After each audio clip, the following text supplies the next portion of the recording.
अस्सलाम वालेकुम।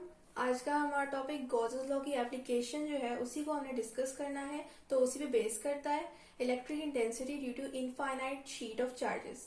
लेक्चर को स्टार्ट करने से पहले मैं बताती चलूं कि आप मेरे चैनल को लाइक करें, शेयर करें और सब्सक्राइब करें और बेल आइकन पे क्लिक करें ताकि आपको नई आने वाली वीडियोस की नोटिफिकेशन मिलती रहे।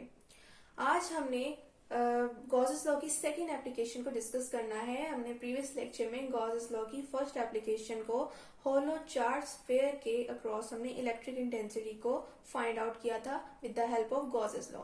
तो आज हमने उन्हीं मेथड्स को साथ लेके चलना है जो मैंने आपको 4 पॉइंट्स बताए थे प्रीवियस लेक्चर में कि हमने किस तरह गॉसेस लॉ को अप्लाई करने के लिए कुछ सिचुएशंस होती हैं जिनको फॉलो जरूर करना होता है। और ये जरूरी नहीं है कि वो सिचुएशंस जो हमने पॉइंट्स जो मेथड्स थे हमारे पास वो हम सीक्वेंस से लिखे, वो हमारे पास रैंडमली भी हम उनको जो है अप्लाई कर सकते हैं। और मैं उनको रिपीट आज के लेक्चर में भी दोबारा कर देती हूँ कि सबसे पहले हम गॉसियन सरफेस कंसीडर करते हैं ताकि हम फ्लक्स फाइंड आसानी से कर सकें। इसका ये हमारे पास जो है वो पर्पस था, फ्लक्स फाइंड इजीली हो सके, इसीलिए हमने गॉसियन सरफेस को इमेजिन करना होता है। ये सिर्फ एक इमेजिनरी सरफेस है। सेकंड हमारा ये था कि charge enclosed by this surface, उसको हमने फाइंड करना है। गॉसियन सरफेस के इंक्लोज जो चार्ज होता है उसे हमने फाइंड आउट करना होता है। और हमारा लास्ट स्टेप, फाइनल स्टेप क्या था कि हमने गॉसेस लॉ की इक्वेशन को अप्लाई करना होता है ताकि हम इलेक्ट्रिक इंटेंसिटी जो है उसे कैलकुलेट कर सकें। मेन चीज हमारी इलेक्ट्रिक इंटेंसिटी को कैलकुलेट करना है। हम अब ये डिपेंड करता है कि हमें किस चीज के अक्रॉस या किसके इनक्लोज हमें जो है इलेक्ट्रिक इंटेंसिटी फाइंड करनी है। कल हमारा टास्क था होलो चार्ज स्फीयर का, आज हमारा है इनफाइनाइट शीट ऑफ चार्जेस। इसका हमने जो है देखना है, डायग्रामेटिकली भी हम देखेंगे कि हमने किस तरह जो है इसके अक्रॉस इलेक्ट्रिक इंटेंसिटी को फाइंड आउट करने के लिए गॉसेस लॉ की इक्वेशन को अप्लाई करना है। तो ये मैंने आप लोगों को डायग्रामेटिकली शो करवा दिया है जो आज का हमारा टास्क है, जिसके अक्रॉस हमने इलेक्ट्रिक इंटेंसिटी को फाइंड आउट करना है। तो इनफाइनाइट शीट ऑफ चार्जेस है, ये हमारे पास एक शीट है जिसपे इनफाइनाइट चार्जेस जो हैं ये डिस्ट्रीब्यूट हुए हुए हैं यूनिफॉर्मली। तो अब हमारा फर्स्ट स्टेप था, हमने इलेक्ट्रिक इंटेंसिटी को फाइंड आउट करने के लिए जो मेथड्स जो हैं जिनको फॉलो करना है उनमें हमारा फर्स्ट मेथड था कि हमने एक गॉसियन सरफेस इमेजिन करना है। तो यहाँ जो मैंने डॉटेड लाइन से शो किया है ये हमारे पास गॉसियन सरफेस है जो कि सिलेंड्रिकल शेप में हमारे पास मौजूद है और वो सिर्फ फाइनाइट पार्ट ऑफ शीट को कवर कर रहा है। और अब हमने इस फाइनाइट शीट ऑफ पार्ट में जिसमें हमने सिलेंड्रिकल सरफेस है उसके अक्रॉस हमने फ्लक्स फाइंड करना है।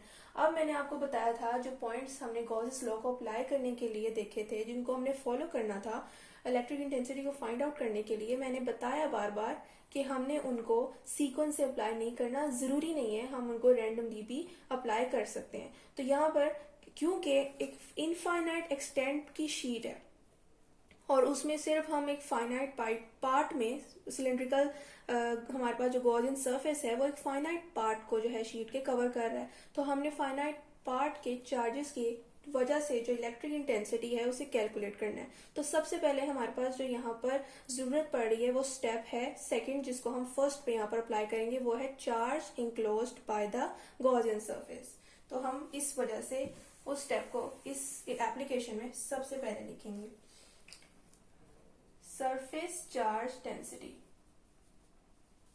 मैंने आपको एक्सप्लेन कर दिया कि हम ये स्टेप पहले क्यों कर रहे हैं, क्योंकि यहाँ पर हमारे पास सिलेंड्रिकल शेप में है और हमने एक पूरे सरफेस को नहीं लिया, एक फाइनाइट पार्ट को लिया है, इनफाइनाइट एक्सटेंट तक नहीं गए। तो हमारे पास सरफेस चार्ज डेंसिटी का फॉर्मूला ये है और हमारे पास charge enclosed by the infinite sheet of charges, यानी कि उस पे जो हमने गॉसियन सरफेस को इमेजिन किया है जो कि सिलेंड्रिकल शेप में है, तो उसमें जो इंक्लोज्ड चार्जेस हैं उनकी वैल्यू हमारे पास ये है। तो फर्स्ट स्टेप हमारा कंप्लीट हुआ। अब हमने जो सेकंड स्टेप है वो ये है कि हमने इस सिलेंड्रिकल गॉसियन सरफेस के अक्रॉस फ्लक्स फाइंड करना है। हम इमेजिन ही गॉसियन सरफेस को फ्लक्स फाइंड आउट करने के लिए करते हैं ताकि हमें आसानी से कैलकुलेट हो सके फ्लक्स। अब हमने फ्लक्स फाइंड करना है तो सिलेंड्रिकल शेप में हमारे पास जो है 2 साइड्स हैं, टू साइड्स हमारे पास फ्लैट सरफेस की हैं और एक हमारे पास सिलेंड्रिकल सरफेस की कर्व शेप भी आ रही है। तो अब हमने इन तीनों साइड्स के अक्रॉस जो है फ्लक्स फाइंड करना है। तो अब हमने फ्लक्स फाइंड करने के लिए हम लिख लेते हैं यहाँ पर। तो सबसे पहले हम फ्लैट सरफेस के अक्रॉस जो है फ्लक्स फाइंड करते हैं। हमें पता है कि चार्जेस की वजह से जो इलेक्ट्रिक फील्ड की जो डायरेक्शन है वो इस तरफ है, मीन्स कि आउट ऑफ द पेज कर लें। और हमें पता है कि एरिया की डायरेक्शन हमेशा सरफेस से नॉर्मल होती है, directed away from the surface normal. Normal mean 90 degree के जो है एंगल पे होती है। तो यहाँ पर ई और ए का आपस में एंगल जो है वो हमारे पास जो है वो बिल्कुल एक दूसरे के पैरेलल बन रहा है। और उसी तरह सेम इस जगह पर भी जो ऑपोजिट साइड है हमारे पास सिलेंड्रिकल सरफेस की, वो भी फ्लैट है। वहां पर भी इलेक्ट्रिक इंटेंसिटी और एरिया, सरफेस एरिया जो वेक्टर है, इन दोनों ये एक दूसरे के पैरेलल हैं। तो हम यहाँ पर लिख लेते हैं इनको इकट्ठा ही, ई ए कॉस थीटा प्लस ई ए कॉस थीटा प्लस ई ए कॉस थीटा। ये हमारे पास इलेक्ट्रिक फ्लक्स का फॉर्मूला है, इसे हम अभी ओपन करके लिखेंगे। तो अब हमें पता लगा ई ए का जो आपस में एंगल है वो यहाँ पर जीरो मीन्स पैरेलल है। अब इस दूसरे फ्लैट सरफेस पे भी हम पुट कर रहे हैं कि यहाँ पर भी वही सेम सिचुएशन आ रही है, तो cos 0 पुट कर दिया।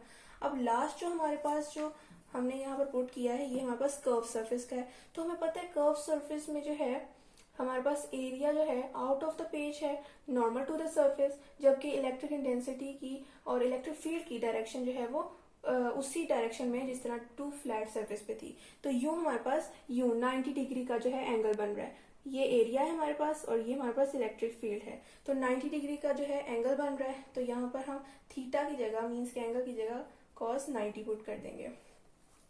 अब हमें पता है कि cos 0 जो है हमारे पास वो 1 होता है और cos 90 0। तो यूं हमारे पास ये इक्वेशन आ जाएगी। और इसको अगर हम फर्दर इवेल्युएट करें तो हमारे पास इलेक्ट्रिक फ्लक्स की वैल्यू ये आई, जिसे हम इक्वेशन नंबर 1 का नाम दे देते हैं। अब हमने जो है दो चीजें फाइंड आउट कर ली हैं, charge enclosed by the close surface means के गॉसियन सरफेस, और हमने इलेक्ट्रिक फ्लक्स फाइंड करी जिसकी इक्वेशन मैंने यहाँ पर पुट कर दी है जो हमने अभी डिराइव की है। लास्ट हमारा स्टेप है इलेक्ट्रिक इंटेंसिटी को फाइनली फाइंड आउट करने के लिए गॉसेस लॉ की इक्वेशन को पुट करना। तो हम गॉसेस लॉ की इक्वेशन को पुट कर लेते हैं। यहाँ पर मैं गॉसेस लॉ लिख देती हूँ। तो इसकी इक्वेशन हमें पता है पहले से, और अब हमने सिंपली वैल्यूज पुट करनी है। हमारे पास इलेक्ट्रिक फ्लक्स की वैल्यू भी मौजूद है और charge enclosed by the cylindrical Gaussian surface भी हमें पता है। तो हमने इलेक्ट्रिक फ्लक्स की जगह वैल्यू पुट कर देनी है ये वाली 2EA, इसको एज इट इज। और ये हमारे पास इसकी ये वैल्यू आई थी जो हमारा फर्स्ट स्टेप था। अब हमने इसको जो है कटिंग करनी है। तो यहाँ पर ए से कैंसिल हो गया। तो अब हमारे पास हमने इलेक्ट्रिक इंटेंसिटी को फाइंड आउट करना है। तो इलेक्ट्रिक इंटेंसिटी को जो है हमने लेफ्ट साइड पे रहने देना है इसको, और हमने बाकी सब वैल्यूज को इवेल्युएट कर लेना है। तो हमारे पास इलेक्ट्रिक इंटेंसिटी आ जानी है जो कि इस फाइनाइट पार्ट ऑफ शीट के अक्रॉस जो है वो हमने कैलकुलेट कर लिया। तो अगर इसकी वेक्टर फॉर्म हम लिख लें तो हम वेक्टर फॉर्म भी इसके साथ ही यहाँ पर लिख लेते हैं। वेक्टर फॉर्म जो इसकी डायरेक्शन को बताए।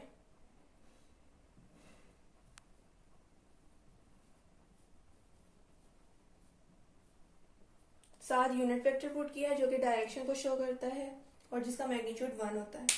तो ये आज हमने इनफाइनाइट शीट ऑफ चार्जेस जिस पर इनफाइनाइट चार्जेस जो है यूनिफॉर्मली डिस्ट्रीब्यूट हुए हुए थे, हमने उसको किस तरह गॉसियन सरफेस को एक फाइनाइट पार्ट पर जो है उसको लिया और हमने गॉसेस लॉ की तमाम मेथड्स को अप्लाई करके, रैंडमली अप्लाई करके हमने इलेक्ट्रिक इंटेंसिटी को फाइनली फाइंड आउट कर दिया जिसकी वैल्यू हमारे पास ये है। ये वैल्यू अक्सर एमसीक्यू से भी पूछी जाती है, तो इस वैल्यू को हमें माइंड में जरूर रखना है ताकि हम एमसीक्यूज में जो है कंफ्यूज ना हो सके। तो ये थी आज की हमारी गॉसेस लॉ की सेकंड एप्लीकेशन जिसमें हमने इलेक्ट्रिक इंटेंसिटी को इनफाइनाइट शीट ऑफ चार्जेस के अक्रॉस भी कैलकुलेट किया। अब हम नेक्स्ट लेक्चर में इंशाल्लाह इलेक्ट्रिक इंटेंसिटी को टू पैरेलल प्लेट्स के अक्रॉस जो है फाइंड आउट करेंगे with the help of Gauss's law. और इस तरह आपको इंशाल्लाह गॉसेस लॉ के तमाम मेथड जुबानी याद हो जाएंगे कि हमने उनको किस किस तरह पुट करना है। एक सीक्वेंस में हम चल रहे हैं, हमने इस सिचुएशन को देखना है कि हमारे पास कौन सा हमारे पास डायग्राम गिवन है, उसके अकॉर्डिंगली हमने गॉसेस लॉ के मेथड को अप्लाई करना है। तो मुझे उम्मीद है कि आपको आज के टॉपिक की समझ लगी होगी। फिर भी कोई क्वेश्चन हो तो आप कमेंट में ज़रूर पूछें। मैं फिर बताती चलूँ कि आप मेरे चैनल को लाइक करें, शेयर करें और सब्सक्राइब करें और बेल आइकन पर क्लिक करें ताकि आपको नई आने वाली वीडियोस की नोटिफिकेशन मिलती रहे। शुक्रिया, अल्लाह हाफिज़।